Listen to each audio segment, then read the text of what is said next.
पर नहीं उतारा जाता, वो तो हर पल याद हो जाता है कि वो व्यक्ति अपने से जुड़ा है, वो अपने से लगा हुआ है। उसको तो मैं कभी भी फोन कर दूंगा, आ जाएगा, बातचीत हो जाएगी।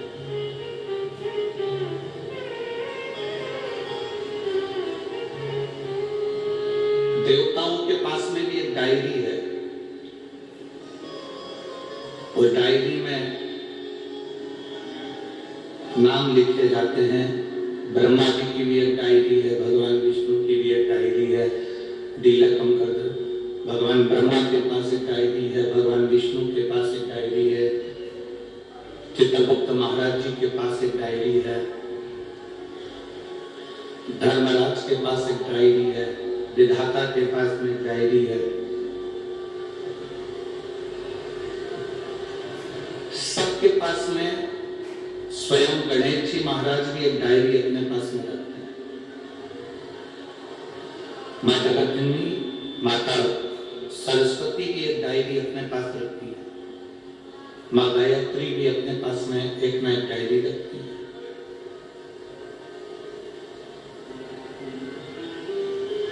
पर एक भगवान शिव ऐसे हैं जिनके पास में डायरी नहीं है,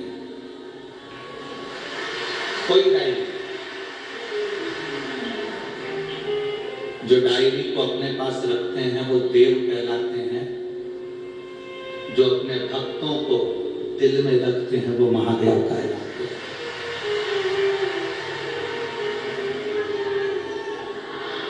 उनके पास में कोई डायरी नहीं है, उनके पास में लिखने के लिए कोई जगह नहीं, आवाज क्लियर नहीं हो रहा, उनके पास कोई डायरी नहीं है, उनके पास कोई पेन नहीं है, वो अपने दिल पर, अपने हृदय पर लिख ले, अपने मन पर, अपने दिल पर जो लिख लिया, जो भक्त उनके दिल में आ गया वो आ गया। अब उसको लिखा नहीं जाता, उसको लिखना नहीं। और ये हमारा विश्वास करता है, ये हमारा भरोसा करता है, ये मेरा विश्वास करता है कि जितने भी यहाँ शिव महापुराण की कथा को श्रवण कर रहे हैं और जितने टीवी चैनल के माध्यम से कथा सुन रहे हैं, जितने फेसबुक यूट्यूब के माध्यम से कथा सुन रहे हैं, जितने भगवान की कथा को श्रवण करने के लिए यहाँ पर आए हैं, जितने टीवी पर कथा सुन रहे हैं, फेसबुक यूट्यूब पर कथा सुन रहे हैं, आप सबको मेरे भोलेनाथ ने डायरी में नहीं लिखा, आप सबको मेरे भोलेनाथ ने अपने दिल में, अपने हृदय में। उसको डायरी में लिखने का समय नहीं है। जो मुख से एक बार भगवान शिव का नाम ले लेता है, जो मुख से एक बार श्री शिवाय नमस्तुभ्यं कह लेता है, जो मुख से पंचाक्षर मंत्र नमः शिवाय कह लेता है, जो मुख से षडाक्षर मंत्र ओम नमः शिवाय कह लेता है, वो भगवान के दिल की डायरी में नोट हो जाता है, वो लिख लिया जाता है।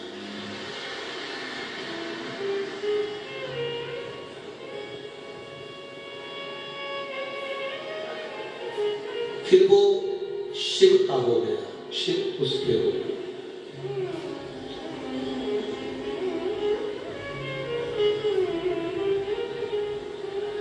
दुनिया में किसी का होना सरल है। शिव महापुराण की कथा कहती है, दुनिया में किसी का होना सरल है, आप किसी के हो सकते हैं। आपने कह दिया मैं तो तुम्हारा हूं, मैं तो उनका हूं, मैं तो उनका हूं, मैं तो उनका हूं। दुनिया में किसी का होना सरल है, और शिव महापुराण की कथा कहती है दुनिया में किसी को अपना बनाना कठिन है, वो बहुत कठिन। अब आपने करा क्या? ये शिव महापुराण के माध्यम से आप क्या कर रहे हो? शिव महापुराण के माध्यम से आप देवादिदेव महादेव को अपना बना रहे हो, भगवान शिव को अपना बना रहे हो। भगवान ओगड़दानी को आप अपना बनाने का प्रयास करो। एक शिव महापुराण में कामदेश के राजा का बड़ा सुंदर चरित्र कहा गया।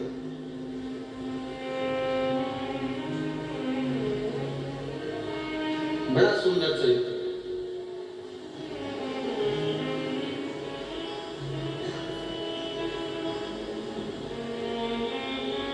कामदेव का राजा था, शिव महापुराण में उसका नाम आता है सुदक्षण।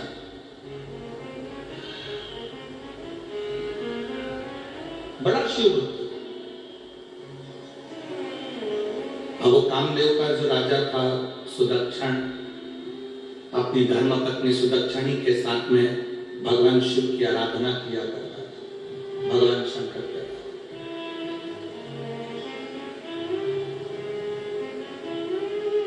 उसका एक नियम सबसे ज्यादा प्रबल था, सबसे भारी उसका एक नियम था कि वो कोई उसके दरवाजे पर, अगर राजा के दरवाजे पर कोई न्याय मांगने आता था या कोई भिक्षा मांगने आता था या उसके दरवाजे पर कुछ मांगने आता था, तो पहले वो सुदक्षण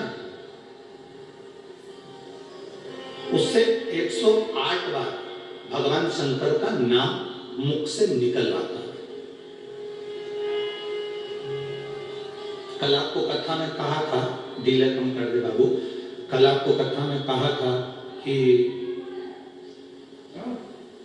कोई आपके दरवाजे पर मेहमान आया, आपके दरवाजे पर कोई अतिथि आया, आपने उसको चाय पिलाई, मेहमान को भोजन कराया, ठंडा मीठा जो भी खिलाना था खिलाया। बाद में वो मेहमान खा पी कर सोकर आराम कर कर 2 दिन में 3 दिन में चला गया। पर उस मेहमान ने आपके घर में जाकर शिवालय का दर्शन नहीं किया, तो उस मेहमान का आना बेकार, और आपका मेहमान के प्रति जो रुझान है वो भी बेकार।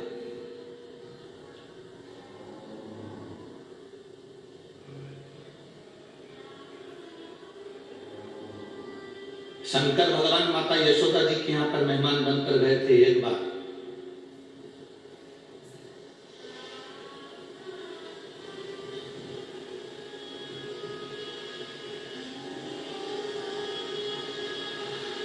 वो कहे श्री कृष्ण के दर्शन करने चले सदा शिव गोकुल,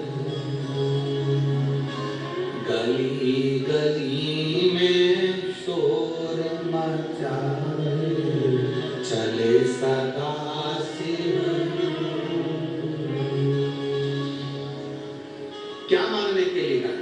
भगवान कृष्ण का दर्शन। मेहमान आए और तुम्हारे दरवाजे पर आकर के कि हमें भगवान का दर्शन करा दो, तो समझ लो कि मेहमान भी सार्थक है और तुम्हारा घर भी सार्थक है, ये दोनों सार्थक।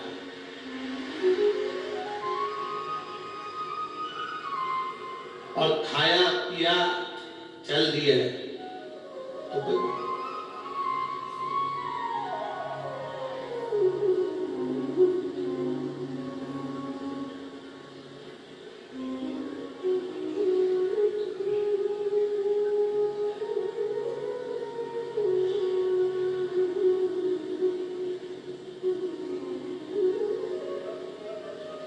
कई लोग आते हैं हमारे पास में फोटो लेकर, गुरुजी हम लड़की देखकर आए हैं, 10 लोग गए थे, लड़की देखकर आए, लड़के के लिए बहुत अच्छी है, वैवाहिक है, गुरुदेव परिवार अच्छा है। हम पूरा घर का व्यक्ति गया था, 10 लोग गए थे, बैठे, जितना पूछा उतनी बोली, लड़की के मुंह से आवाज नहीं आए गुरुजी ऐसी जोरदार लड़की है, आप देखकर बताओ कि लड़के के लिए कैसी रहेगी। उन्होंने फोटो दिया, हमने सिर से लगाया,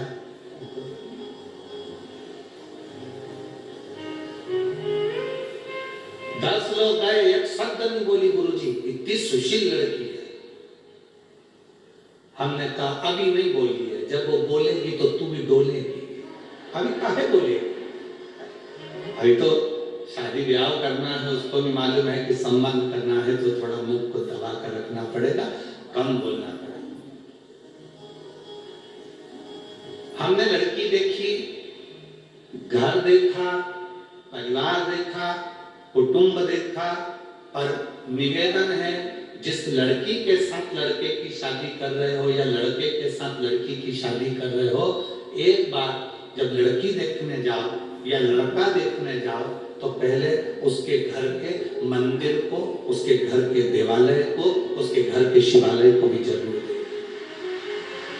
उसके घर के देवालय शिवालय को भी देखो कि वो सेवा करती कि नहीं करती, भजन के प्रति उसका भाव है कि नहीं।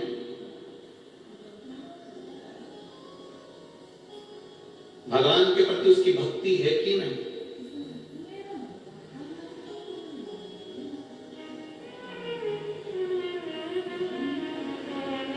उसका भाव प्रबल है कि नहीं, ये उसके भीतर होना चाहिए।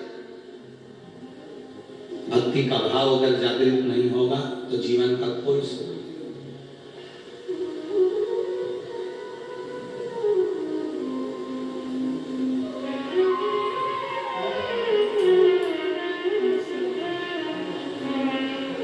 महाराज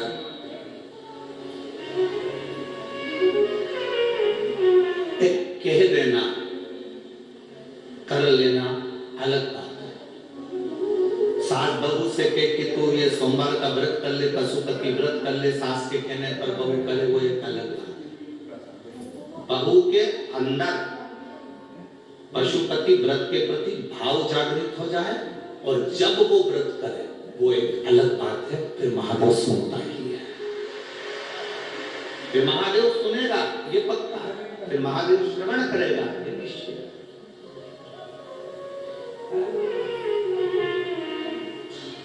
आप डांट रहे हो बेटों को, तू ये कर ले, माता पिता को प्रणाम करा कर, गुरु जी को प्रणाम करा कर, यहाँ जाया कर, मंदिर जाया कर। आप डांट डांट कर बच्चों को अगर मंदिर भेज रहे हो, डांट डांट कर आप कथा में ला रहे हो, डांट डांट कर आप कहीं लेकर जा रहे हो, तो वो बहुत दिनों तक टिकने वाला नहीं, वो भजन बहुत दिन तक नहीं टिकेगा। आप में से कितने लोग हैं जिनके पास में जगदीश चौधरी जी गए हो या उनके भाई तुषार जी गए हो या भरत जी गए हो और उन्होंने आपसे मार ठोक के कहा हो कि नहीं तुम्हें कथा सुनना ही पड़ेगा? किसी को मार ठोक के कहा कि कथा में जाना पड़ेगा? कथा सुनने तो तुमको आना ही पड़ेगा, चाहे कुछ भी हो जाए। सियोर वाला मारा जा रहा है, तुम्हें तो आना ही पड़ेगा। ना ना, शिव महापुराण की कथा कहती है मार ठोक कर अगर किसी को बदला तो क्या बदला, वो बदलाव बहुत समय तक नहीं चलता, फिर वो बदलाव हो ही नहीं पाता, वो बदलाव नहीं होता।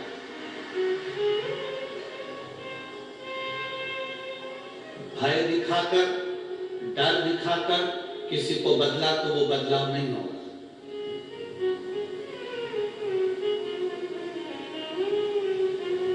सत्यनारायण भगवान की तुम्हारे यहाँ कथा होती है, किस किस के यहाँ हुई सत्यनारायण जी की कथा? जरा हाथ उठा, हुई सबके यहाँ रखो।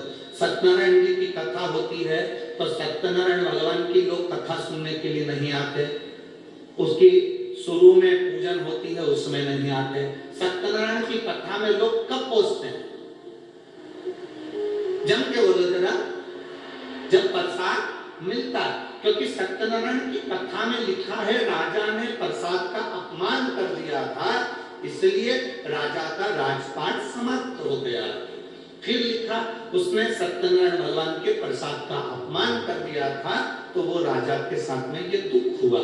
फिर लिखा उसके यहाँ ऐसा हुआ तो उसने भगवान का अपमान कर दिया, इसलिए उसको ये तकलीफ हुई। पर शिव महापुराण में कहीं नहीं लिखा कि किसी ने शंकर भगवान का अपमान कर दिया और उसको दुख भोगना पड़ा। इतना जरूर लिखा है कि किसी को मार कर, ठोक कर, दबाव देकर, डरा कर, भय करा कर कभी उसको सत्संग में मत लगाओ। हमने कथा के दूसरे दिन की कथा में कहा था, कोई कहता है कि हमने इतने लोगों को बदल दिया, कोई कहता है हमने इतने लोगों को ये बना दिया, हमने इन लोगों को वापिस ये बना दिया। हमने एक बात कही कि चोटे को तुम कितना भी धर्म बदलवा लो, चोर का कितना भी बदलवा लो, वो चोटा की चोटा ही रहेगा, वो कभी छूटेगा। उसको तुम कितना भी, आपका मन करे तुम कितना भी उसको बदलने का प्रयास करो, वो वैसा की वैसा ही रहेगा, वो नहीं बने। शिव महापुराण में इतने सालों से आप लोग कथा सुन रहे हो, टीवी पर, आस्था चैनल पर, मोबाइल पर, फेसबुक पर, यूट्यूब पर, कभी हमने व्यासपीठ से ये नहीं कहा होगा कि आप नरक चले। हमने नरक शब्द यूज ही नहीं कहा। हमने ये भी नहीं बोला कि तुम कथा सुनोगे तो बैकुंठ चले जाओगे। जो गए वो आज तक बताने नहीं आए कि हम बैकुंठ में है कि नरक में है। तुम्हारे जलगांव का कोई गया हो, रात तक कहा हो तो बात दूसरी, हमारे यहाँ का नहीं बताया। ना हम कभी कहते हैं कि तुम बैकुंठ जाओगे, ना हम कभी तुमसे कहते हैं कि तुम नरक जाओगे। नरक का भय हम नहीं दिखाते। बैकुंठ का तुमको बहुत सारा वर्णन कर दे कि बैकुंठ इतना सुंदर है, तुम उसमें जाके रहोगे, तुम ऐसा काम करो कि बैकुंठ चले जाओगे, तो हम आपको लोभ भी नहीं देना चाहते। ना हम आपको भय देंगे, ना हम आपको लोभ देंगे, पर इतना जरूर कहेंगे कि एक लोटा जल अगर शिव जी को चढ़ाओगे तो तुम्हारी जो ये जिंदगी आज चल रही है, ये जिंदगी सही से चलेगी और आप शिव भक्ति को पाओगे, शिव को प्राप्त। भय नहीं दिखाया कभी भी। इस व्यासपीठ से हमने ये लोभ 3 साल 4 साल में डॉक्टरों का इलाज करवाते करवाते करवाते 5-6 साल में थक जाते हैं कि अब हमारे घर में औलाद नहीं होगी, संतान नहीं होगी। संतान का सुख नहीं, थक गए ये सोच कर कि अब हमारे यहाँ औलाद नहीं होगी। आप में से कई माताएं ऐसी बैठी होंगी जो 4 साल बाद भी अगर संतान हुई होगी तो बड़ा सोचा होगा भगवान ने दे दी। 5 साल बाद भी संतान हुई हो तो विचार आया होगा भगवान ने दे दी। कितने साल आस लगाओगे आप संतान के? मेरी माता यहाँ बैठी हैं, मेरी जीजी यहाँ बैठी हैं, ईमानदारी से बोलना संतान के लिए कितने साल आस लगाओगे? 2 साल में हो जाए, 3 साल में हो जाए, 4 साल में हो जाए, 5 साल में हो जाए, 6 साल में हो जाए, 7 साल में हो जाए, 8 साल में हो जाए, 9 साल में हो जाए, 10 साल में हो जाए। 10 साल के बाद कोई आस लगाएगा क्या कि औलाद हो जाएगी? अरे बोलो तो जम गया। 10 साल के बाद शादी के 10 साल निकल गए, उसके बाद कोई आस लगाएगा कि अब संतान हो सकती है? फिर भी मन नहीं माना। देवी देवता सारी दुनिया में धोख लगाए, प्रणाम करा, दंडवत करा, साष्टांग करा, कहीं से 12 साल निकल जाए, 13 साल निकल जाए, पर जिसके 20 साल निकल गए हो फिर क्या आस लगाओगे? और 20 साल के बाद भी 24 साल हो गए हों,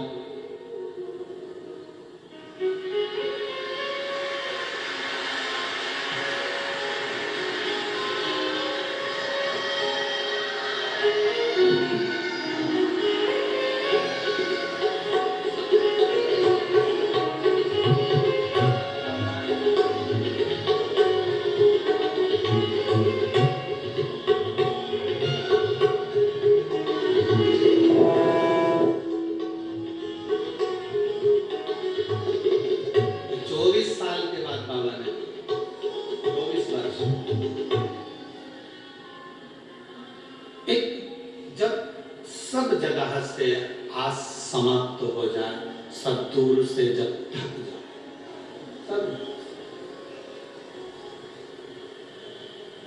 अपने विश्वास से मत थको, अपने भरोसे से मत थको, अपनी दृढ़ता से मत थको। भरोसा नहीं टूटना चाहिए तुम्हारा, विश्वास नहीं छूटना चाहिए तुम्हारा। इस व्यासपीठ ने ना तो कभी आपको डराया कि आप नरक चले जाओगे, इस व्यासपीठ ने ना कभी आपसे कहा कि आप मरने के बाद वैकुंठ चले जाओ। इस व्यासपीठ ने हमेशा एक ही बात कही कि जैसा कर्म करोगे वैसा फल, जैसा कर्म वैसा फल। मत बुरे कर्म कर बंदे, वरना पछताएगा, भगवान की आंखों से तू बच नहीं पाएगा, तू बच नहीं पाएगा। अरे ओ अज्ञानी मत करना, अरे ओ अज्ञानी मत करना, तेरे कर्म का बल भी तू ही पाएगा, जैसा किया तूने तेरे आगे आएगा।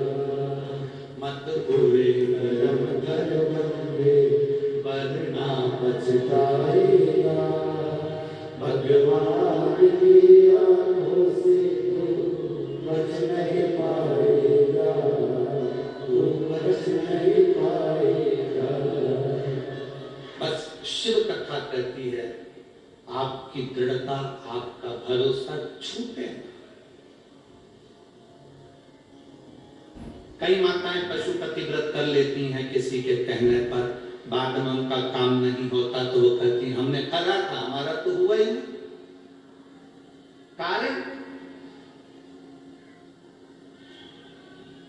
कारण तुम्हारे अंदर विश्वास प्रकट नहीं हुआ, तुम्हारे अंदर भरोसा प्रकट नहीं। मेरी जीजियों, कथा सुनते सुनते जिस दिन तुम्हारे अंदर भरोसा विश्वास पक्का हो जाए, उस दिन तुम पशुपति व्रत करोगी या एक लोटा जल भी चढ़ाओगी तो तुम्हारा जो कार्य है वो सफल होकर ही जाए। पहले विश्वास को प्रकट करो।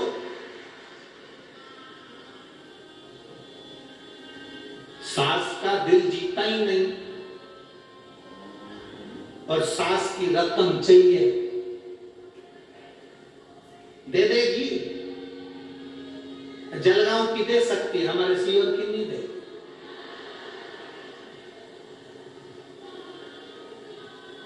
सास का दिल ही नहीं जीता,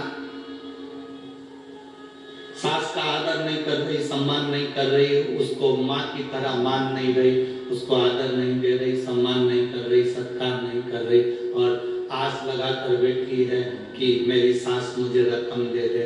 पहले दिल तो जीतो, सास के प्रति विश्वास को जीतो कि मेरी सास मुझे प्रेम करती है, मेरी सास मुझे आदर देती है, मैं भी अपनी सास को आदर दूं। ये भीतर का जब प्रेम प्रबल हो जाएगा तब रोम रोम संत हो जाएगा। सास तुम्हें तिजोरी की चाबी दे। भरोसा ही नहीं जीते तुम तो अभी यार, और तुमने चालू कर दिया कि सास हमें सोने की रकम दे, सास हमको ये दे, सास हमको वो दे। ना ना, जलगांव की सास दे सकती है, सीओर की सास नहीं देगी।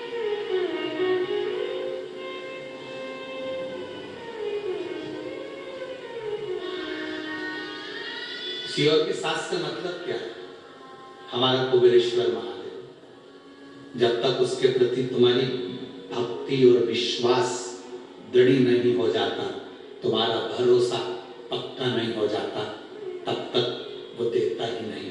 जिस दिन भरोसा हो गया तो सब लुटा देता है। जिस दिन भरोसा पक्का हो गया, दृढ़ता पक्की हो गई, उसने दे दिया।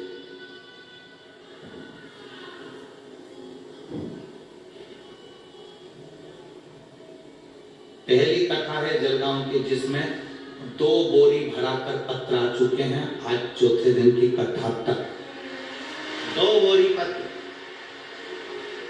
क्या दिया उन 2 बोरी पत्र में? पढ़ना। कभी तुम्हें फुर्सत मिले तो बैठ जाना और पढ़ना उसमें कि बाबा ने क्या दिया। विश्वास जिसका जाता, भरोसा जिसका जाता,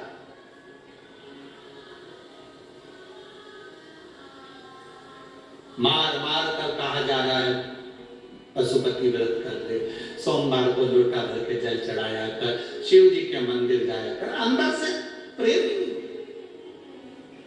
अंदर से विश्वास ही नहीं, तो क्या फायदा? पर मेरा विश्वास करता है, इस व्यासपीठ से हमारा विश्वास करता है, आप जो लाखों की संख्या में कथा सुनने के लिए आए हो, टीवी पर, आस्था चैनल पर इतने चैनल आते हैं, सारे चैनल छोड़कर 2 बजती है और आप कथा के लिए इतने आतुर हो जाते हो कि टीवी आप खोलकर, मोबाइल खोलकर ऑफिस में बैठ जाते हो। ये हमारा विश्वास करता है कि आपके अंदर विश्वास ज्यादा है।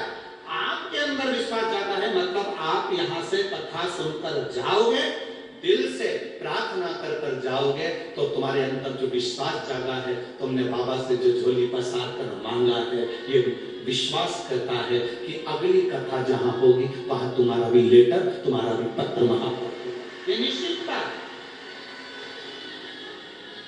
ये भरोसा।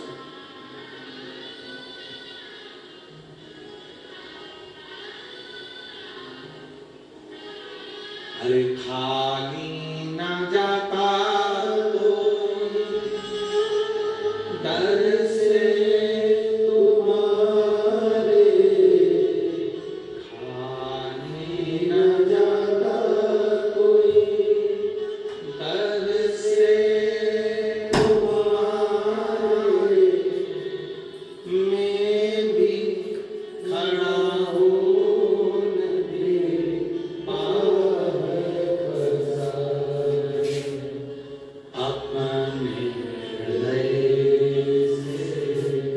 लगा लो लगा लो, गिरा जा रहा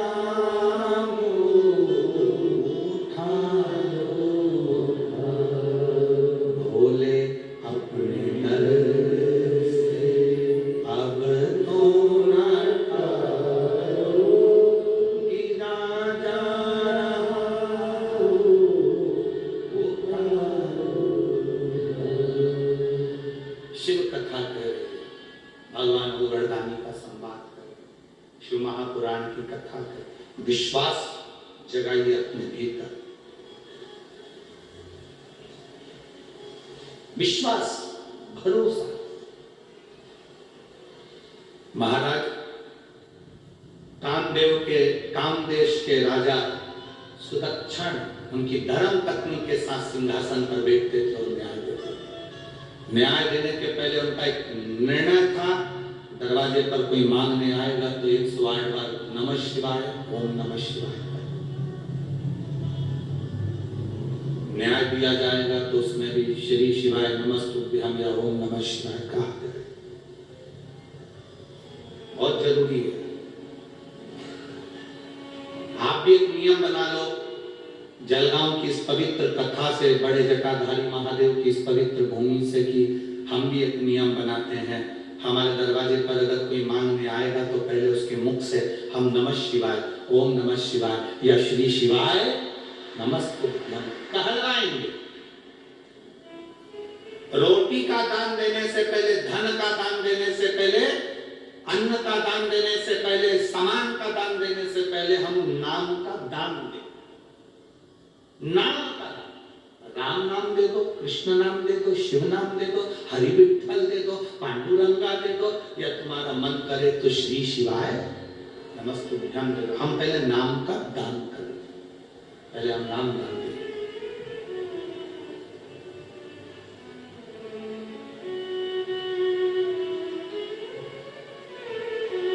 क्यों? उसका क्या कारण है नाम दान देने का? उसका कारण क्या है? उसका कारण केवल इतना है कि हमारे घर का जो भोजन लेकर जाएगा, जो भोजन करेगा, शिव भक्ति में वो भगवान का अगर हमारे घर का भोजन करे और उस भोजन उसके शरीर में अगर असर करे तो वो भी दिन भर में 24 घंटे श्री शिवाय नमस्तुभ्यं करता है, भगवान का भोजन।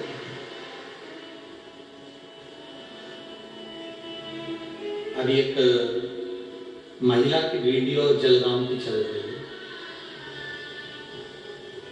कौन महिला है हमें तो नहीं मालूम, पर उस महिला की वीडियो सोशल मीडिया पर चल रही है। वो एक छोटा सा माइक यहाँ कसी हुई है, यहाँ पर उसने माइक कस रखा है और यहाँ से उसने एक हेड वो माइक लगा रखा है। उसके पास में एक झोले में टॉफियां है, शायद आप लोगों में से कोई से मिली होगी या आप लोगों ने भी देखा होगा। सबसे बोल रही है, पहले श्री शिवाय नमस्तुभ्यं बोलो, श्री शिवाय नमस्तुभ्यं, एक टॉफी निकाल कर दे देती है। श्री शिवाय नमस्तुभ्यं, एक टॉफी निकाल कर दे देती है। आपने देखा है क्या उसको? अरे बोलो तो जम के। तो वो रोड पे खड़ी हो जाती है, रोड पर। आप लोग देखा है किसी ने? देखा है वो? तो वो रोड पर खड़ी होती है और रोड पे खड़ी होकर टॉफी रखती है, श्री शिवाय नमस्तुभ्यं, श्री शिवाय नमस्तुभ्यं।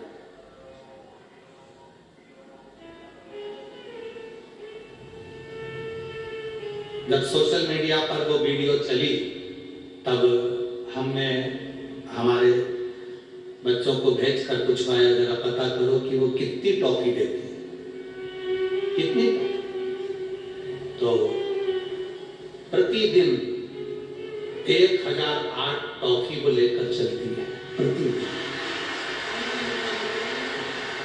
अब 1008 लोगों से श्री शिवाय नमस्तुभ्यं कहलवाना, फिर उनको टॉफी देना, उनका मुंह मीठा कराना, और खुद भी बोल रही है, सामने वाला भी बोल रहा है। कुछ लोग बाजू में से जा रहे होंगे तो वो भी सुन रहे हैं। पुण्य कितना? क्या उसका फल खाली हो सकता है?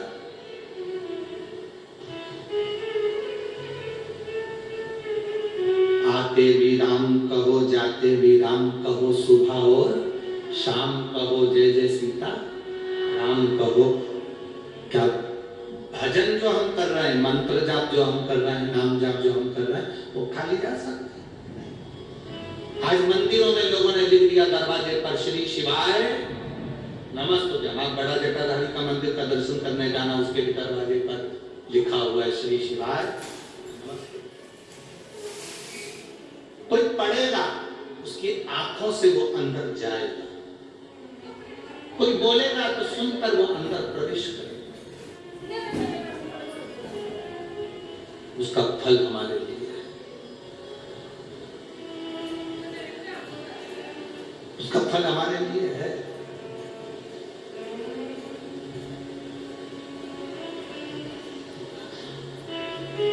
हम जपते हैं श्री शिवाय नमस्तुभ्यम, हम जपाते हैं श्री शिवाय नमस्तुभ्यम, हम जपते हैं श्री शिवाय नमस्तुभ्यम, हम जपाते हैं श्री शिवाय नमस्तुभ्यम। सार दुनिया का श्री शिवाय नमस्तुभ्यम, सार दुनिया का श्री शिवाय नमस्तुभ्यम, हम जपते हैं श्री शिवाय नमस्तुभ्यम, हम जपाते हैं श्री शिवाय नमस्तुभ्यम। हम शिव को हर पल नमन कर रहे हैं। श्री शिवाय नमस्तुभ्यम का मतलब है शिव तुमको नमन है, तुम्हें नमस्कार है।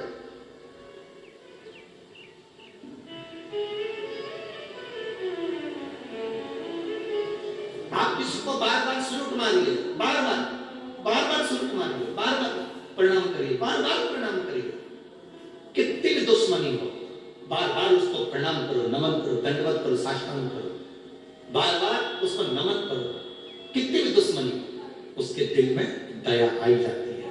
जब बार बार श्री शिवाय नमस्तुभ्यम का होगा भी हंसी हो जाती है। हम बार बार प्रणाम कर रहे हैं, बार बार।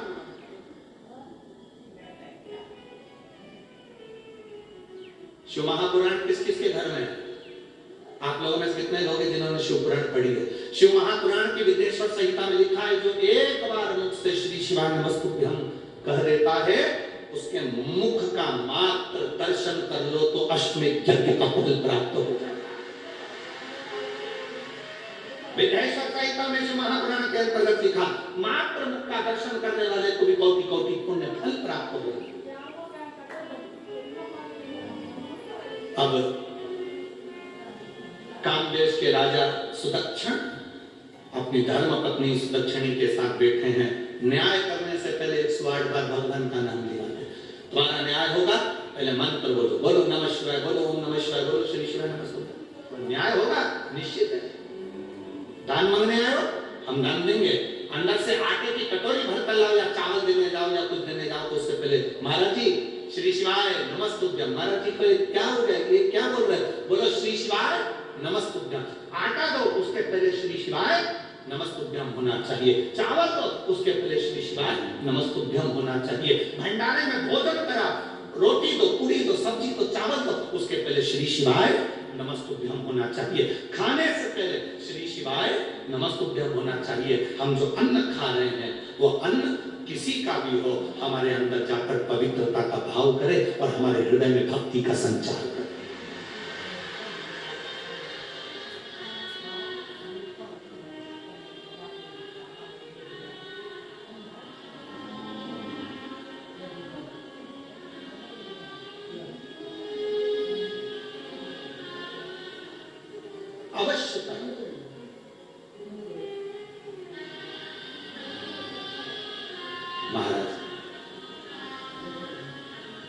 राजा सुदक्षण न्याय करने के लिए बैठे थे।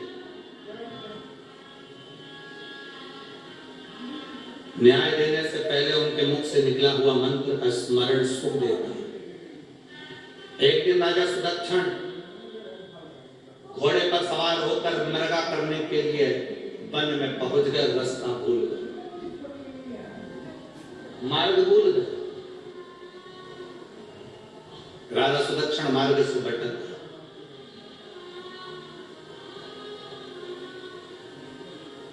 पर भीतर में जो मंत्र भरा हुआ था वो मंत्र डूबने नहीं देता।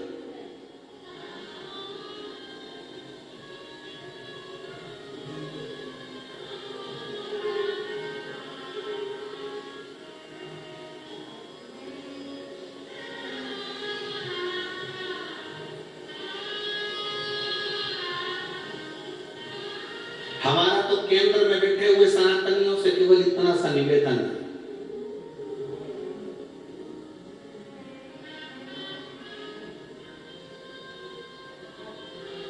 केंद्र में जितने सनातन धर्म के राजनेता सत्ताधारी बैठे हैं उनसे केवल एक ही निवेदन करेंगे, जब आने वाले समय में पूर्ण आनंद के साथ आप विराजमान हो जाएं, तब अपने स्कूलों की पढ़ाई में भारत के पाठ्यक्रम में रामायण, महाभारत, गीता इनको जोड़ देना चाहिए।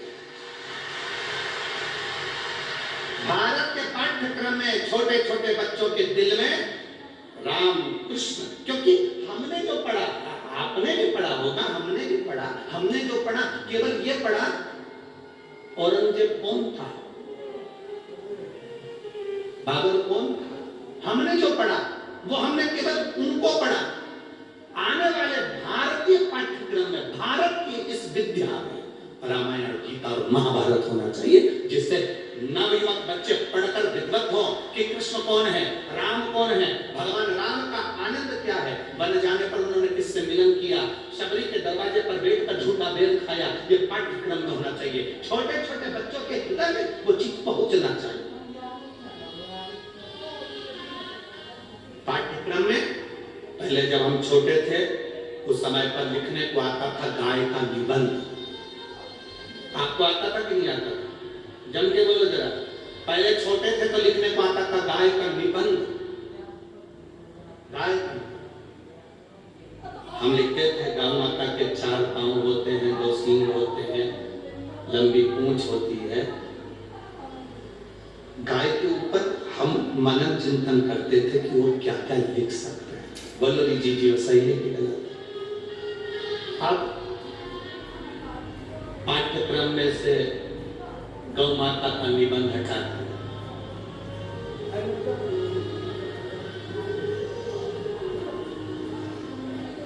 दूसरा निबंध लिखो, मैडम हेगी का निबंध लिखो।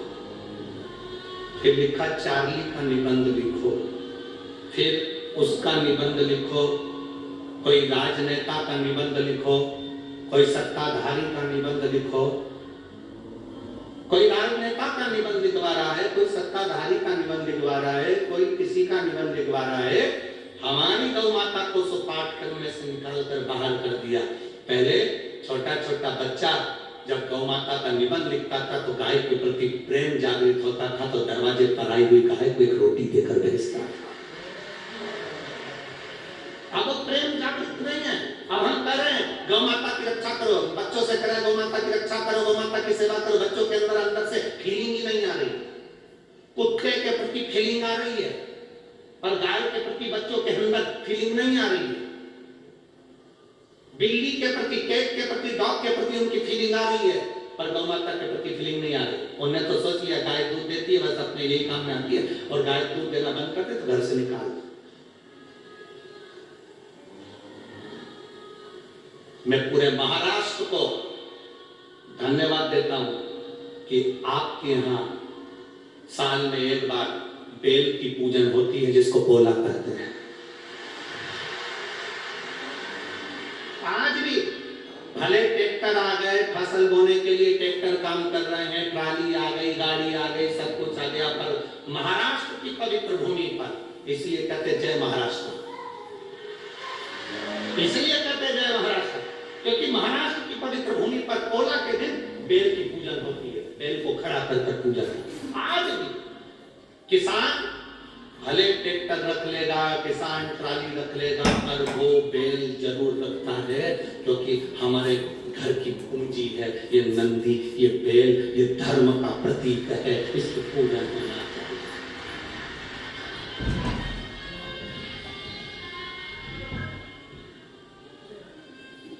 भूल जाए दुनिया में सद्गुरु जाओ, और बड़े बड़े संतों से भी कहेंगे, हम साधुओं से भी कहेंगे, गुरुओं से भी कहेंगे, तुम दुनिया में बहुत सारी जगह जाना, पर एक बार महाराष्ट्र की धरा पर आकर देखना, जो संत का सम्मान महाराष्ट्र करता है उसके बराबर कोई नहीं कर सकता।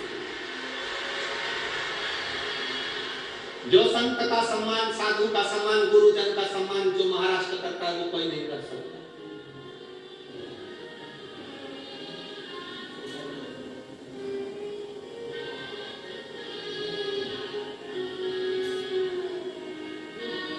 छोटे छोटे गांव में चले जाओ तो मांगने वाला जो कपड़े भी बदल कर मांगने आ जाता है, तो गांव के लोग उसके भी पांव पड़ लेते हैं, बाबा जी आए हैं। और बड़े बड़े शहर में चले जाओ, अच्छे से अच्छा विद्वान से विद्वान पंडित और महाराज भी चले जाए, तो पैसे वालों को लगता है मांगने के लिए आया। अंतर है।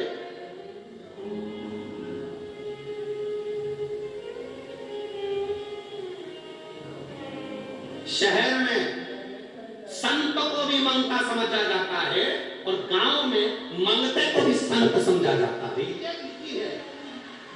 ये रीत है।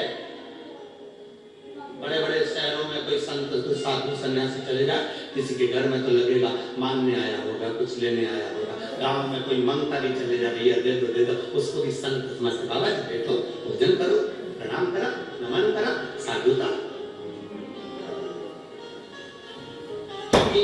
ये महाराष्ट्र की पवित्र भूमि संतों की भूमि है। संत एकनाथ, संत ज्ञानेश्वर, संत तुकाराम, संत नामदेव, मुक्ताबाई, ये पवित्र भूमि कोई साधारण है, जिस भूमि पर संतों ने जन्म लेते रहे, और इस पवित्र भूमि से ऐसा ज्ञान दिया कि दुनिया का कोई व्यक्ति उसको बस केवल धारण कर ले। संत ज्ञानेश्वर एक बार बैठे हुए थे, संत ज्ञानेश्वर बैठे हैं, एक महिला आ गई संत ज्ञानेश्वर के पास।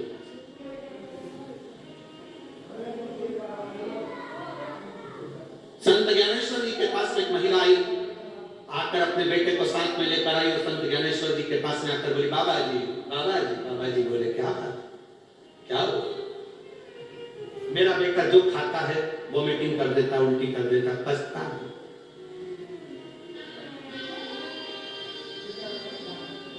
बाबा जी इसके लिए कुछ बता दो। संत ज्ञानेश्वर ने कहा, मैं कल उत्तर दूंगा, तुम ले जाओ। बेटे को लेकर मां चली, बेटे को लेकर मां गए। दूसरे दिन मां फिर आ गई, बाबा जी मेरा बेटा कुछ भी खाता है, उल्टी करता है। संत ज्ञानेश्वर ने उस मां के बेटे को अपने पास में बुलाकर कहा, बाबू आप मीठा ज्यादा खाते हो, गुड़ ज्यादा खाते हो? उस बच्चे ने मुंडी हिलाकर कहा, हाँ गुरुजी मैं गुड़ ज्यादा खाता। अब मत खाना हो, आज से गुड़ खाना बंद कर दे तू। अब तो नहीं खाएगा मीठा ज्यादा, क्योंकि तू मीठा ही मीठा खाता है, तो तेरे शरीर में मिर्ची कोई काम नहीं कर रही, नमक काम नहीं कर रहा। अब तो नहीं खाएगा। नहीं, उसने मुंडी। महिला को गुस्सा आया। महिला को गुस्सा यह आया कि बता, इतनी सी बात बोलना थी तो मैं कल आई थी, जब ही बोल दे। जब इतनी सी बात मेरे बच्चे को बोलना था कि गुड़ मत खाओ, इतनी सी बात को बोलने के लिए दूसरे दिन बुलाने की जरूरत क्या थी? इतना पैसा लगा कर आए, पैदल चलकर इतनी दूर आए, बताओ इतने बड़े महात्मा जी हैं, बोलना ही था तो कल क्यों नहीं बोला? महिला के मन में ये बात पेट में दुख रही थी, तो महिला ने कह दिया महाराज जी से, महाराज जी संत ज्ञानेश्वर बैठे थे और कहा, महाराज जी मुझे आपकी ये बात अच्छी नहीं। संत ज्ञानेश्वर ने पूछा, कौन सी? ये बात आपने मेरे बच्चे से कहा कि गुड़ मत खाना, ये बात आप कल नहीं बोल सकते थे, मुझे आज बुलाया बोलने के लिए। संत ज्ञानेश्वर जी ने कहा महिला से, माँ तो कल जब बच्चे को लेकर आई थी ना, मेरे पास में कटोरा भर के गुड़ रखा हुआ था, मेरे पास में गुड़ रखा हुआ था, और मैं तेरे बच्चे को खाने के लिए मना करता तो तेरे बच्चे के दिल में आता गुरुजी खुद तो गुड़ खा रहे और मुझे मना कर।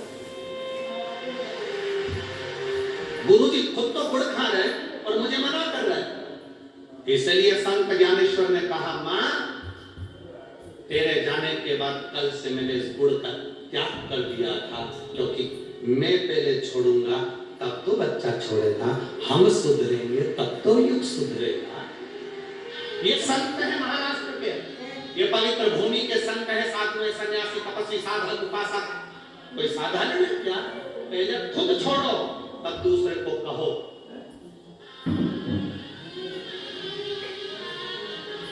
पहले खुद छोड़ो फिर दूसरे से।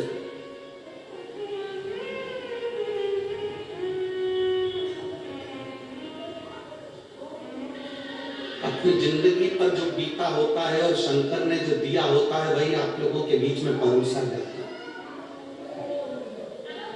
हमने भी हमारी जिंदगी में बड़ा दुख देखा, हमारे पिताजी ने भी दुख देखा, माता ने भी दुख देखा। वो दुख देखते देखते जो शिव ने साथ दिया आपके सामने वो प्रस्तुत करते हैं।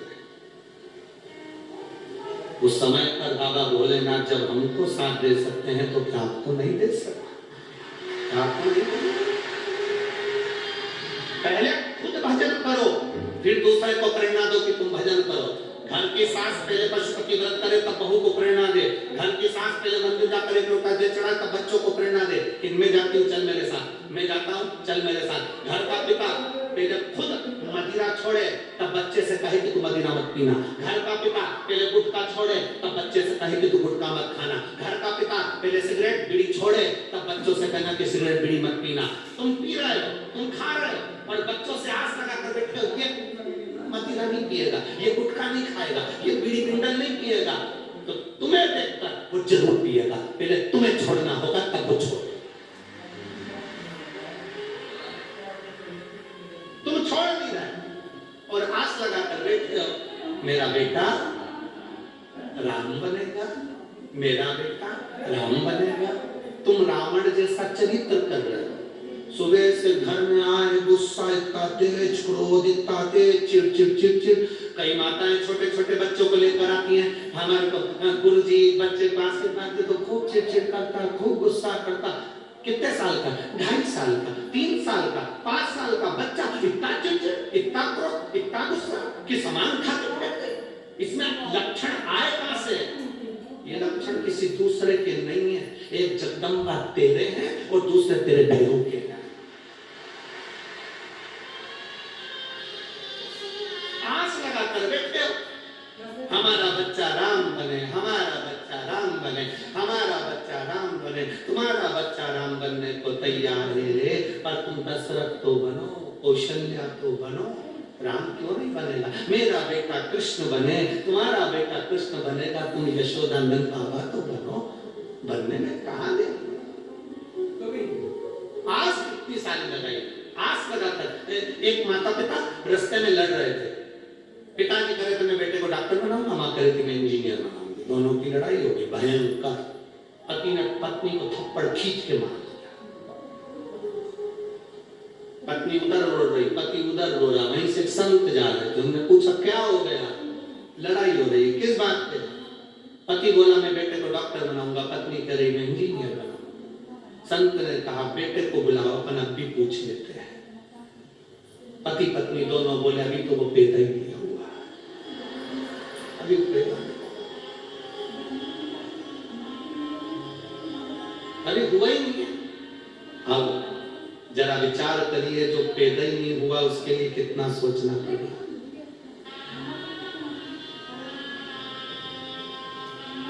जो पैदा ही नहीं हुआ उसके लिए कितना सोचना।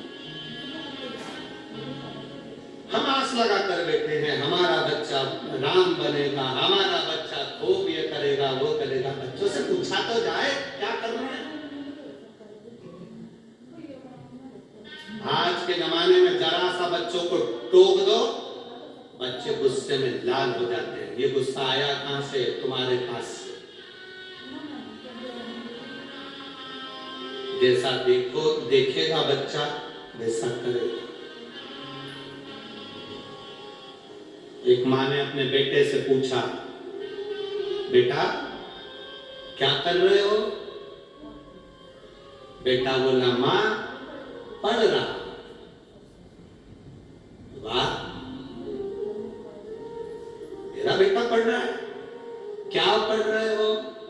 मां तुम्हारी होने वाली बहू के मैसेज पढ़ रहा।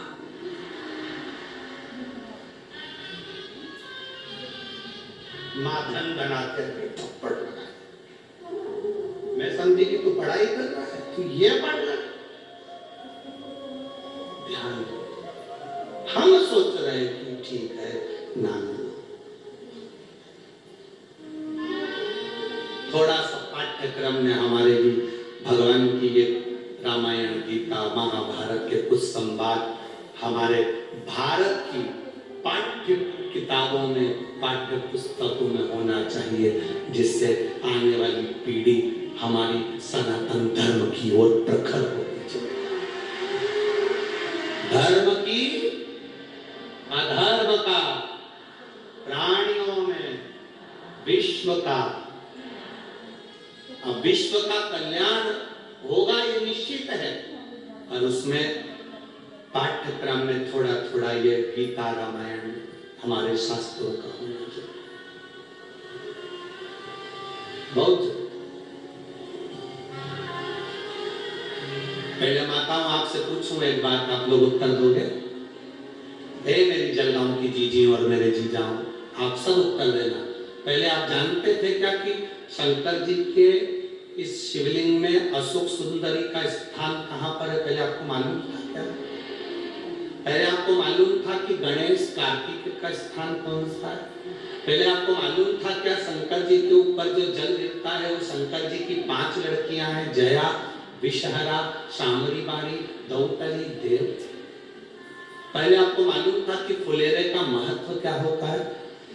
ये सब चीजें जब हम अध्ययन में आए, ये सब चीजें जब हमने पढ़ना प्रारंभ करा, हमारा अध्ययन करना प्रारंभ करा, तब हमको मालूम पड़ा कि अशोक सुंदरी का स्थान कौन सा है, 33 कोटि देवताओं का स्थान कौन सा है, कहाँ जया, विषहरा, सामरी बारी, दौतली देव का स्थान है, कहाँ गणेश जी और कार्तिकेय का स्थान है, कहाँ हम नहीं जानते थे कि वो पीला रोड के डिवाइडर पर जो पीला कनेर का फूल लगता है, क्या वो शिव जी को इतना प्रिय है? हम तो चले जाते थे थूकते हुए, मुंह में तंबाकू खाया, पीक दान जैसा रोडों पर थूकते हुए चले जाते थे। जब हमने कनेर के फूल का महत्व जाना तो पूरे डिवाइडर पर टार्च लेके फूल ढूंढते फिरे कि भगवान को चढ़ा।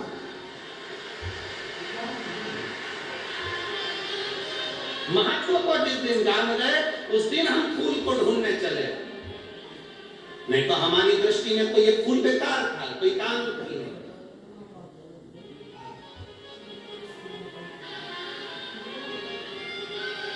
काली मिर्ची का महत्व क्या है? जिस दिन हम जाने तब समझ में आया कि क्या काली मिर्ची इतनी तेज होती है कि लोगों को लग जाती है। तब समझ में आया कि काली मिर्ची क्या है। ये तो लाल मिर्ची तो देखी थी। क्या श्री शिवाय नमस्तुभ्यम मंत्र की मूलता है? क्या एक लोटे जल में ये ऊर्जा आ जाती है? एक लोटे जल में वो आनंद का सुख आ जाता है? हमने जपा, स्मरण किया तो मालूम। आज सबसे बड़ी प्रसन्नता की बात यह है, भारत की भूमि पर पूरे विश्व में, भारत में ही नहीं विदेश में भी आज प्रसन्नता इस बात की होती है कि लोग अब कहीं इधर उधर आडंबर में, ढोंग ढकोसले में कोई नहीं फंस रहा, सब शंकर जी के मंदिर में एक लोटा जल चढ़ा। अब ढोंग ढकोसले में कोई नहीं जाता, आडंबर में कोई नहीं जाता, अब कोई इधर उधर भटकता नहीं है कि किसी क्या जाएंगे, कोई घूमेगा बताएगा, फिर वो हमको बोलेगा कि तुम्हारे घर में ये दुख है, ये तकलीफ। ना ना, आज के जमाने में तकलीफ है, शिव जी का मंदिर है, दुख है शिव का मंदिर, बीमारी है शिव का मंदिर, कष्ट है शिव का मंदिर, जाओ बाबा की शरण में जाओ। आज के समय में लोग शिव है और उसके समय में भटकना छोड़ दिया। अब राजा सुदक्षण, रामदेश के राजा सुदक्षण चले मार्ग से भटकते भटकते भटकते भटकते जब मृगा करने के लिए चले तो वन में से मार्ग भटके एक ऋषि के, एक मुनि के आश्रम में पहुंच गए। मुनि के आश्रम, अब जब मुनि के आश्रम में पहुंचे तो राजा सुदक्षिण नीचे उतरे। उनको बहुत प्यास लग रही थी, बहुत भूख लग रही थी। उन्होंने प्रणाम करा। मुनिवर के आश्रम में जैसे गए तो मुनिवर को ध्यान साधना में लीन, ध्यान साधना।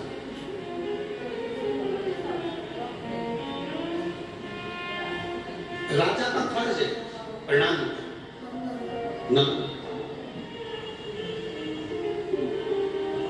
जो राजा बनता है, जो राजा होता है, किसने क्या बोला, किसने क्या करा, किसने क्या कहा, राजा को इससे मतलब नहीं होता। एक बात अपनी जिंदगी में उतार कर रखना बहुत अच्छी। राजनीति के अंतर्गत कोई हारता है, कोई जीतता है। जब तुम राजा बनकर बैठ जाओ, जब तुम जीत जाओ, राजा बनकर सिंहासन पर बैठ गए, उस सिंहासन पर बैठने के बाद जब तक तुम सिंहासन पर नहीं बैठे थे, उस बीच में दौड़ में, उस दौड़ के अंतर्गत कोई कुछ कहे, कोई कुछ कहे, कोई कुछ कहे, कोई कुछ बोला, ध्यान से हटाकर राज सिंहासन पर बैठो। और जैसे बच्चा होता है, बच्चा थोड़ी देर में भूल जाता है कि मेरी किससे लड़ाई हुई थी, बच्चा थोड़ी देर में भूल जाता है कि मेरा किससे झगड़ा हुआ। सिंहासन पर बैठने के बाद जब तुम जीत जाओ और सिंहासन पर बैठ जाओ तो तुम्हें भी ये भूल जाना चाहिए कि कौन ने मेरा साथ दिया था कि नहीं दिया था, दिया ना दिया उसका, कि मेरा साथ इसने नहीं दिया, इसने मुझे गाली दी, अपशब्द कहा, ताने दिया, ना ना, हम राज सिंहासन पर बैठे, हमारी सत्ता पर बैठे, हमें विचार नहीं करना। प्रजा सब तुम्हारी, जितनी प्रजा है वो तुम्हारी। राजा सुदक्षिण जब मुनिवर के यहाँ पहुंचे, आश्रम में पहुंचे, आश्रम में पहुंचकर उन्होंने प्रणाम कर कहा, मुझे बहुत बहुत भूख लग रही है, बहुत प्यास लग रही है। मुनिवर मुनिवर मुनिवर मुनिवर मुनिवर आवाज लगा है, मुनिवर आराम कर रहे, भगवान का भजन कर रहे, विश्राम कर रहे, भगवान की स्तुति कर रहे। थोड़ी देर बाद मुनिवर के नेत्र खुले, और मुनिवर के नेत्र खुले तो मुनिवर ने कहा, क्या बात है राजन, क्या हो गया आपको, कैसे आना हुआ? राजा कहते हैं, महाराज जी रास्ता भटक गया हूं, भूख प्यास लग रही है, इसलिए आपके आश्रम में आया।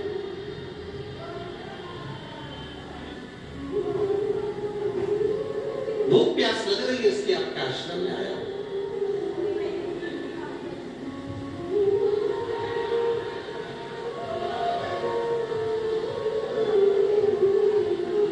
कभी कभी ऐसा हो जाता है, कभी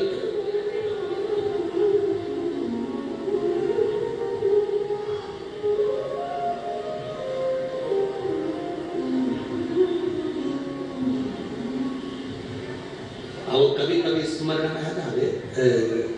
आज एक आप लोगों को मालूम होगा कि हम शुरू के 7 दिन की कथा में से 3 दिन तो नहीं मिलते, पीछे के 2-3 दिन जो रहते उसमें थोड़ा सुबह के समय मिलन हो जाता है। तो आज एक भाई आए ऊपर, और पहले कोई मिलकर चले गया, कोई चले गया, फिर एक आए, माला लाए थे, हमने उनको पहना, प्रणाम करा। उन्होंने कहा, गुरुजी आपसे कुछ चाहिए। हमने कहा, बोलो क्या चाहिए? हमने कहा, श्री शिवाय नमस्ते। नहीं नहीं, ये तो हो गया, पर आपका जो भोजन बना ना, उस भोजन में से हमको थोड़ी सी सब्जी और रोटी देते। अब हमने कपिल महाराज जी से कहा, जाओ अंदर मूंग की दाल और रोटी जो रखी है अब हम बिना घी की तो हम रोटी खा रहे और मूंग की दाल प्रतिदिन खा रहे। तो अब हम रोटी भी उतनी बनवाते हैं ऊपर जितनी हमको पाना रहती है, 2 रोटी 2.5 रोटी जो पाले सो तो पाले। अब वही कटोरे में उसन कर कपिल महाराज जी रख दिए मिस कर कि गुरु जी अभी सबसे मिलकर आएंगे, भोजन पाएंगे और विश्राम पाएंगे। हमने कहा उसमें से लाओ, तो वो उसमें से लाकर उन्होंने उनको चम्मच भर दिया। अब वो बोले इसमें तो नमक नहीं। हमने कहा कि ये तो बाबा का प्रसाद है जो महाराज बना देते हैं, वो पा लेते हैं, इसमें नमक नहीं। हमने कहा बस यही तो बात है। आज तक महाराज जो बनाया हमने उसमें आज तक नहीं कहा कि इसमें नमक है कि नहीं है। जो प्रसाद मिला ठाकुर जी को भोग लगा वो पा लिया। आप जिस दिन प्रसाद में से नमक ढूंढना बंद कर दोगे उस दिन शिव आपके भीतर स्वयं आकर बैठना। हम क्या ढूंढ रहे हैं, हम क्या प्राप्त कर रहे हैं? कथा में आने से पहले कई लोग ऐसे होते हैं जो ये देखते हैं कि यहाँ बैठूं कि वहां बैठूं, वहां बैठूं कि वहां बैठूं, किस स्थान पर जाऊं, किस स्थान, किस जगह पर जाऊं बैठने। शिव महापुराण की कथा कहती कोई स्थान मत देखिए, जहां तुमको जगह मिल जाए वहां बैठ जाओ। शिव कथा का रसपान तुम्हारे कानों में जाना चाहिए, तुम्हारे कर्ण में जाना चाहिए और कथा को सुनो। आरती हो, कर्पूर बोरम हो, प्रणाम करो, भूमि की रज को मस्तक लगाकर अपने घर पर चले जाओ। मेरा बाबा खुद तुम्हारे पीछे पीछे तुम्हारे घर तक चले। हम कुछ ढूंढने के लिए आए हैं। अगर हमें ढूंढना है तो हम शंकर को ढूंढे, नमक को नहीं। हमें ढूंढना है तो हम भगवान शिव को ढूंढे, आसन को नहीं। हमें ढूंढना है तो हम शिव को ढूंढे, हम ये ना।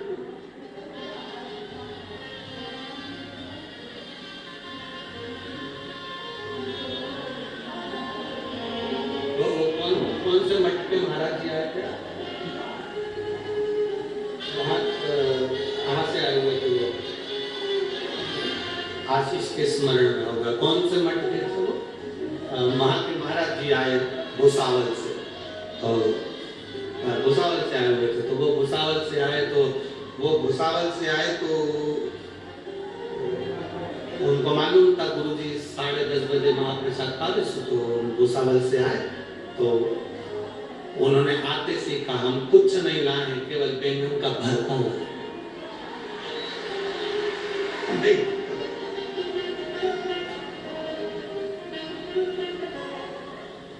हमारे दत्त मंदिर में हमारे बाबा के हमारे उस आश्रम में वो बनता है और लोग उसको पाते हैं। हम आपके लिए वही देते हैं। बड़ा भाव देखिए, दिल देखिए। अब ये प्रसाद है, ये प्रसाद। हम जब यहाँ से किसी को बेलपत्र देते हैं ना, तो हम शिव जी से ये कह देते हैं कि ये लेकर जाएंगे ना, तो ये प्रसाद है, ये खाए ना, बस इसके जितने तकलीफ दुख है कष्ट है बहुत दूर कर। प्रसाद की मूलता क्या है, प्रसाद की महत्वता क्या है कि हम जब पाए तो प्रभु का दर्शन साक्षात हो जाए। साक्षात दर्शन, साक्षात।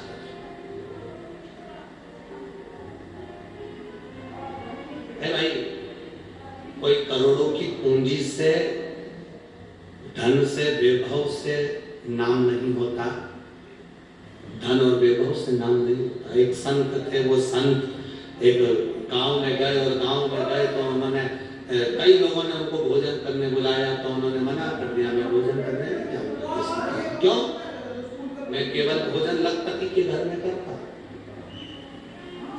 कौन बोले? कौन बोले? संत बोले, मैं भोजन केवल लखपति के घर में करता हूं, मैं किसी के घर भोजन करने नहीं जाऊंगा। पूरे गांव में चर्चा हो गई, ऐसा महाराज किस काम का, बताओ ये तो ढोंगी है, ये तो प्रबंधी है, बताओ लखपति के घर का भोजन करता, गरीब कहां जाएंगे, गरीबों के घर का भोजन कौन करेगा। गांव में थू थू होने लगी। महाराज जी का एक शिष्य था, उस शिष्य ने कहा गुरुदेव आपको भोजन करने नहीं जाना था, मत जाते। पर ये क्यों कहा कि लखपति के घर का भोजन करता हूं। सबका विचार गलत हो गया। गुरु जी ने कहा तू मुझे जानता है ना कि मैं लखपति किसको कहता हूं। मैं जानता हूं गुरु जी आपको कि आप लखपति किसको कहते हैं, तो तुझे समझाना था ना कि लखपति ने किसको कहता है। संत की वाणी को समझना कठिन, संत जो बोलता है उसकी वाणी को समझना सबसे कठिन काम है। संत कहते तुझे समझाना था कि मैं लखपति किसको बोलता हूं। अरे गुरुजी मेरी बात कौन समझेगा, मैं जानता हूं कि आप लखपति किसको कहते हो। जिसने एक दिन में 1,00,000 बार भगवान का नाम लिया हो तुम भोजन उसके घर में करते हो, तो लखपति है। धन से कोई लखपति नहीं होता। जो भगवान का भजन 1,00,000 बार कर ले एक दिन में, वो गुरु कहते हैं मैं उसके घर का भोजन करता हूं। कोई धन से लखपति है तो वो शून्य है, वो भिखारी है। जो भजन से लखपति है वो करोड़पति है, भजन से लखपति है।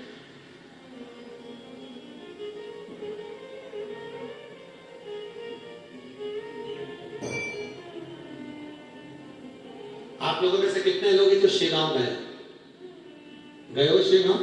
चलो स्वामी समर्थ जी के यहाँ गए हैं दर्शन करने के लिए, ठीक है। संत के यहाँ, संत तुकाराम जी के यहाँ, संत ज्ञानेश्वर जी के यहाँ, संत स्वामी समर्थ जी के यहाँ, शेगांव गजानन महाराज जी के यहाँ आप लोग जाते होंगे। मेरा विश्वास करता है जब भी किसी संत के दरवाजे पर जाना, होटल में भोजन मत करना। संत के यहाँ जाकर भले 20, 25, 50 रुपए की थाली मिले, आश्रम का फ्री में मिले, उसमें नमक हो ना हो, स्वाद हो ना हो, पहले उस आश्रम का भोजन करें। आप में से कितने लोग हैं जो गजानन महाराज जी का भोजन करके आए, करके आए हो? स्वामी समर्थ बाबा के यहाँ करके आए हो? टिक्कड़ भले बैंगन का भरता मिले, चाहे रोटी का टिक्कड़ मिले। कभी आप धोनी वाले दादा के यहाँ जाना, वहां पर भी अगर आप गए होगे तो टिक्कड़ जो मिले आश्रम में, भले 25 रुपए की थाली मिले, 50 रुपए की मिले, 10 रुपए की मिले, चाहे 10 रुपए 50 रुपए कितने की मिले, चाहे फ्री में मिले, पर होटल का खाना तुम कभी भी खा लेना। पर तुम जब किसी आश्रम में प्रवेश करो, किसी भगवान के मंदिर में जाओ, किसी गुरु के दरवाजे पर जाओ, तो वहां मांग कर खाना, भैया आपके यहाँ का थोड़ा सा टिक्कड़ दे दो, थोड़ा सा मेरे को भोजन दे दो। क्यों?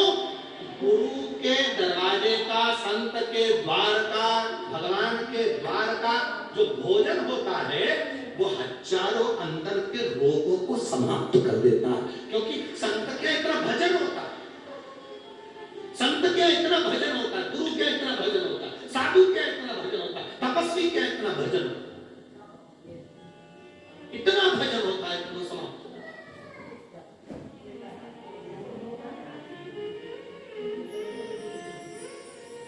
गुरु का इतना भजन होता है कि वो रोग समाप्त। हम मंदिर जाते हैं, मंदिर में जाने के बाद, आरती होने के बाद जल छींटते हैं। छींटते कि नहीं छींटते?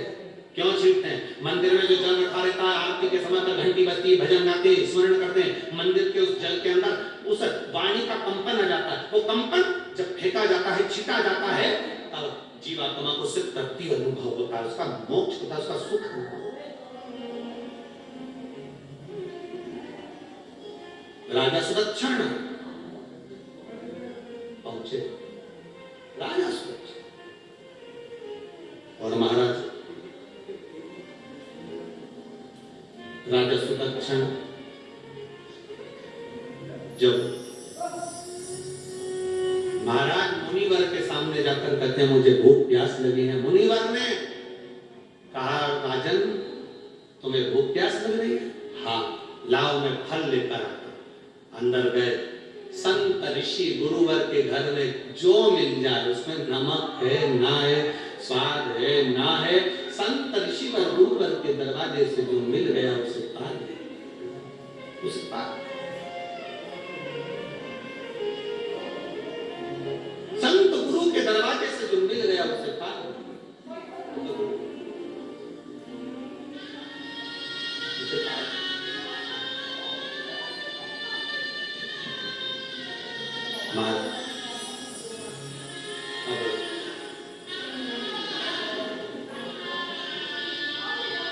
कई लोग कुबेरेश्वर धाम आते हैं सीहोर, बहुत सारी होटलें खुल गई हैं, बहुत सारे लोग ढाबे हैं, सब पर आप भले ढाबे पर भोजन करो, होटल पर भोजन करो, पर कुबेरेश्वर धाम जब जाएं, जिस समय भोजन का हो या खिचड़ी का प्रसाद भी, वहां ज्यादातर तो खिचड़ी का जो प्रसाद मिलता है आप उसे पाएं, भले वो पतली हो, गाढ़ी हो, कट्ठी हो, उसको थोड़ा सा मान साफ कर बर्तन,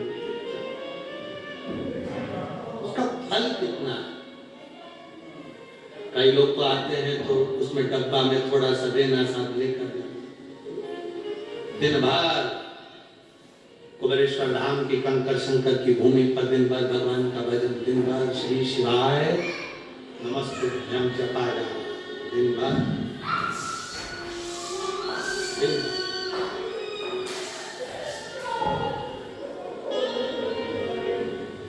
जपो। संत के यहाँ, साधु के यहाँ, गुरुजन के यहाँ राजा सुदक्षण मुनिवर के यहाँ जाकर कहते हैं मुझे भूख लगी है। कोई आपसे कहे कि गुरु के घर का ना खाइए, कोई आपसे कहे कि मंदिर का ना खाइए, कोई आपसे कहे, आप इतना सा कहना मंदिर का धन नहीं खा रहे, हम गुरु का धन नहीं खा रहे, हम तो गुरु से मांग कर उसके मुख का जो अधरामृत है, उसके भजन का जो अधरामृत है, वो हम मांग इसलिए रहे हैं कि हमारे भीतर के विकार रोग समाप्त हो जाए, भीतर की तृष्णा समाप्त हो जाए।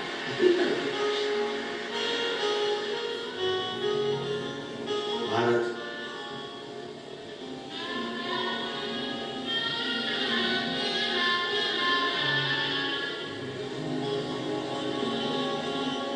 हरे भोले बिन चैन पड़े कैसे, दिन कट जाए रात कटे कैसे, भोले बिन चैन पड़े कैसे, दिन कट जाए भोले बिन चैन पड़े कैसे, दिन कट जाए रात कटे कैसे, भोले बिन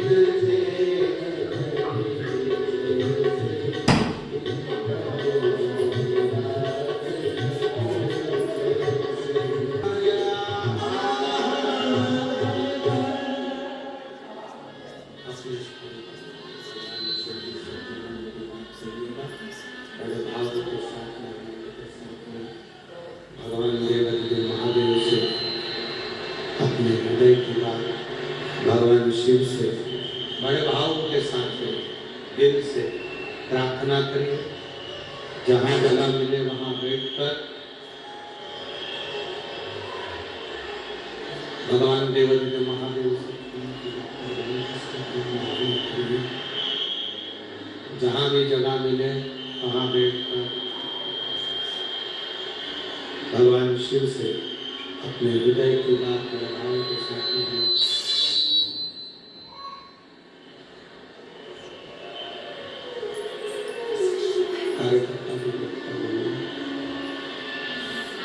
कार्यकर्ताओं को भी जहाँ जगह मिले वहाँ बैठकर कार्यकर्ता भी बड़े भावों के साथ में हृदय से प्रार्थना करेंगे। जहाँ जगह मिले वहाँ बैठकर बोलिए शंभो शंभो शंभो, जहाँ जगह मिले वहाँ बैठकर बोलिए।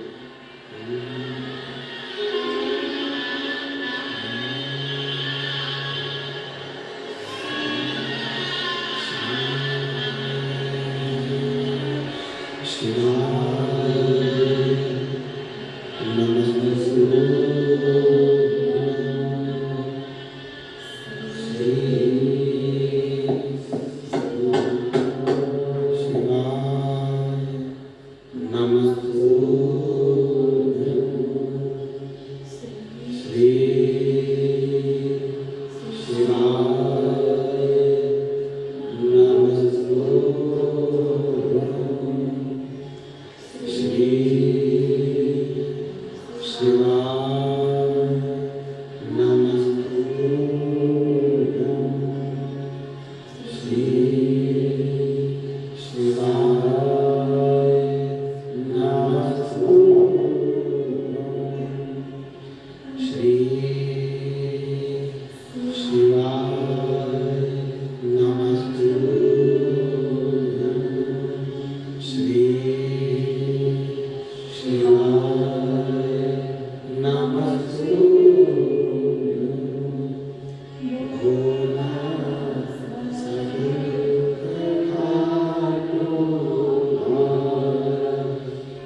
शिव महापुराण की कथा कर रही है, भगवान शिव का संवाद कर रहा, शिव तत्व कर रहा।